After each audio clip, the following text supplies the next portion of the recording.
Hoje nós vamos tratar um pouco sobre o Egito Antigo. Então vamos lá. A civilização egípcia cresceu às margens do rio Nilo, ao nordeste da África por volta de 3000 a.C.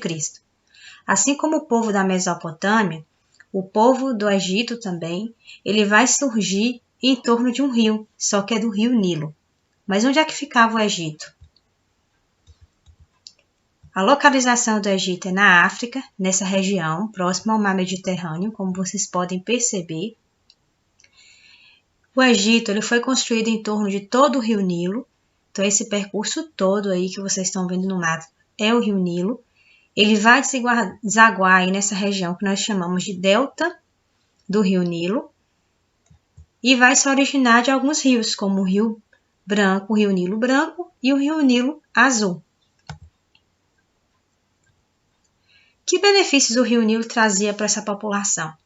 Nós sabemos que os seres humanos eles necessitam de água para sobreviver, tanto para plantar como também para beber.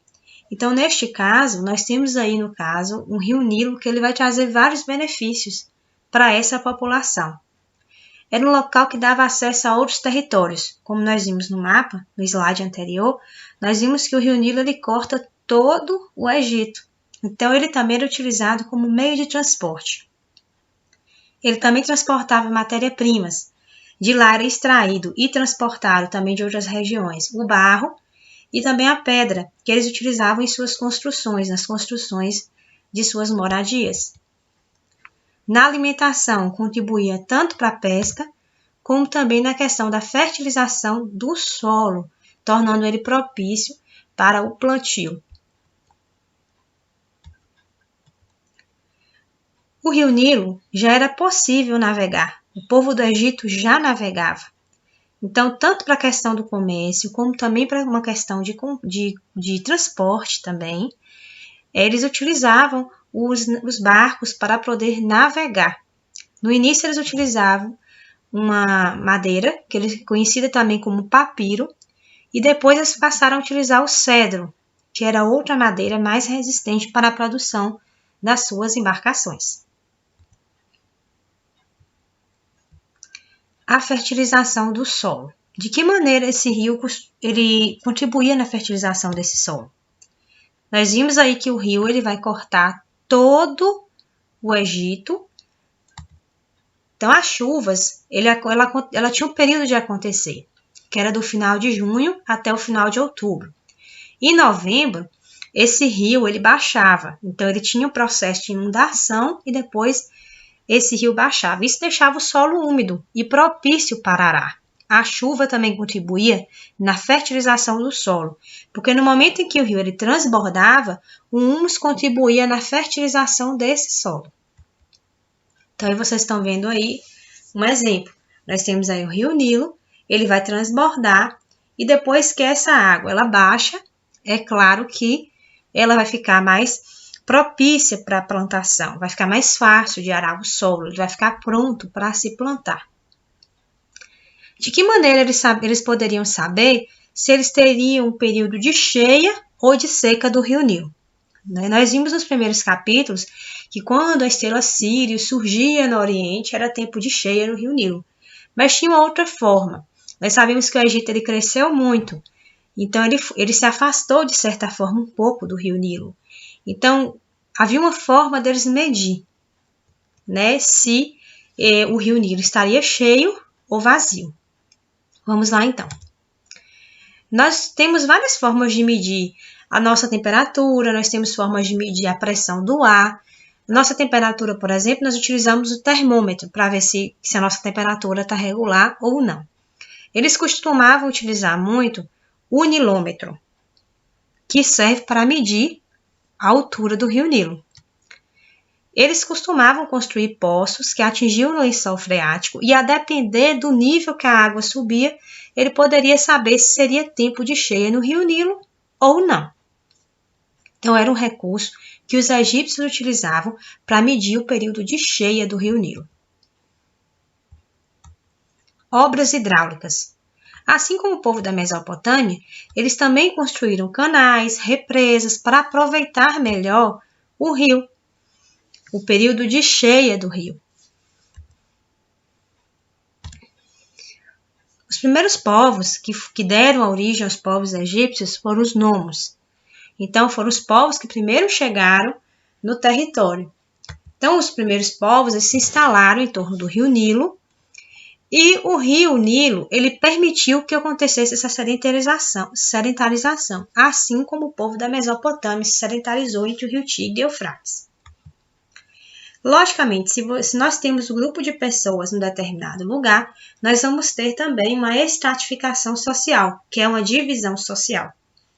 Se nós temos uma grande quantidade de pessoas e não há divisão de função, obviamente fica difícil uma convivência próspera, não é uma melhor formação daquela sociedade. Então, a gente vai ter a divisão social. E como todas as outras sociedades que nós já vimos, nós vamos ter também uma sociedade, uma camada social, ela vai ser considerada mais importante do que a outra. Então, na divisão social, nós vamos ter um grupo de pessoas que cuidam do cultivo, um grupo de pessoas que cuida da construção de canais, um grupo de pessoas que cuida da construção do celeiro, e nós temos a pessoa que comanda tudo, que nesse caso é o nomarca, que é considerado um governador. Então, no início, no Egito, nós não temos exatamente o faraó do Egito, nós temos nomarcas, que são pessoas que são responsáveis pela administração dos nomos, dos povos. O nomarca. Então, ele era responsável por administrar a sua região. Ele assegurava alimentos para os moradores. Então, ele que administrava tudo. E ele tinha que assegurar que houvesse plantio, que houvesse colheita, que todos vivessem bem. E, aos poucos, eles passaram a ser vistos como divindades. Eles eram vistos como verdadeiros deuses. Então, eles eram tão importantes socialmente que eles eram considerados um deus. Então, o Egito, ele chegou a ser dividido em duas partes, Alto Egito e Baixo Egito. Depois, esses dois, eles passam a se juntar e o poder fica na mão de uma pessoa só. E aí, quando fica na mão de uma pessoa só, nós vamos ter a formação das dinastias. As dinastias, como eu já expliquei para vocês nas aulas anteriores, são governos administrados por uma família só, passado de geração em geração. Vamos falar um pouquinho sobre o Alto Egito e o Baixo Egito. Aos poucos, os nomos, que eram governados por nomarcas, eles se juntaram e formaram pequenos reinos. Então, no início, vocês vão ter várias aldeias, vários grupos de pessoas, de nomos. E aí, depois, eles vão se juntar e vão começar a formar os pequenos reinos.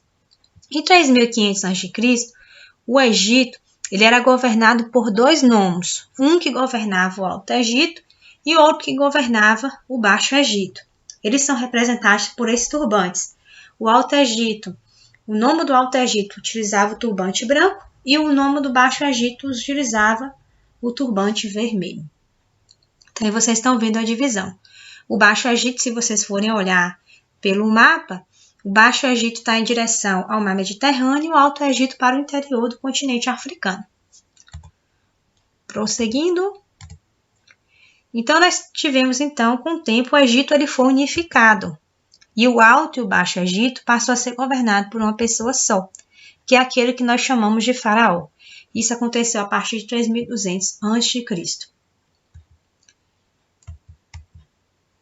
No período dinástico, ou seja, que eles eram governados por uma pessoa só ou por uma família, eles começaram a construir as pirâmides e houve um crescimento econômico no Egito, uma expansão territorial. A unificação de seu poder era absoluto na mão dos faraós. Então, nós tivemos um período em que o governo era centralizado na mão de uma pessoa só, eles passaram a construir monumentos como as pirâmides e houve uma expansão territorial, ou seja, eles passaram a tomar conta de mais território.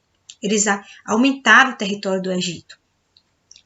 E a monarquia era totalmente teocrática. Por quê? Os faraós eles eram considerados verdadeiros divindades, eles eram deuses, eles eram dono supremo, ele era dono do todo o Egito. Ele era chefe administrativo, religioso, militar e supremo.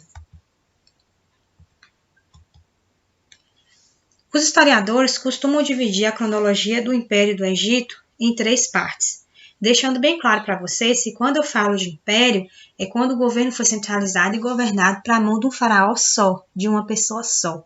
Mas nesse meio tempo, obviamente houve várias revoltas e esse governo ele foi descentralizado. Então nós vamos ver aqui o período que durou alguns impérios. Não é? Nós estamos falando de uma civilização que tem cerca de 3.000 anos, então houve várias guerras e várias sucessões de faraós de origens diferentes, de povos diferentes. Os historiadores costumam dividir em 3 períodos. O Antigo Império, que dura de 3.200 até 2.300 a.C., nós vamos ter a unificação do Alto e do Baixo Egito, ou seja, o governo centralizado na mão de um imperador só, que era do faraó. Nesse período, eles vão ter uma expansão territorial, ou seja, eles vão aumentar a quantidade de território, o Egito vai aumentar o tamanho dele, e vão construir as primeiras pirâmides. Então, essa aí foram as primeiras pirâmides construídas neste período, mais ou menos assim. Ele teve fim a unidade política, onde chama-se unidade política porque é governado por uma pessoa só, devido a revoltas internas. Então, acabou esse período do Império. Vamos ter o Médio Império, que dura de 2055 até 1600 a.C., 1650 a.C. Nós vamos ter outra unificação novamente com o faraó. Nessa época, nós vamos ter o esplendor da arte egípcia. Então, nessa época, vão ser construídas aqueles templos que tem aquelas estátuas enormes, maravilhosas, as pinturas. Então, vai ser um período em que a arte ela vai prevalecer neste período. Mas teve fim em 1650, quando um povo de origem asiática, que nós conhecemos hoje como Síria e Palestina conseguiram conquistar o Egito. Teremos também um novo império. O novo império vai durar de 1550 a 1069 a.C. Vai ter a expulsão desses povos, né, que era de origem asiática, desse território. E no primeiro milênio, ele vai ter várias revoltas, várias invasões. Então, outros povos vão invadir, que são os líbios, os persas, os macedônicos, os romanos. O último governante do Egito foi uma famosa mulher, né, que foi Cleópatra, que governou de 51 a.C. até 30 a.C. Então, deixando bem claro que o período de império foi o período em que foi governado, que o Egito ele foi governado por uma pessoa só.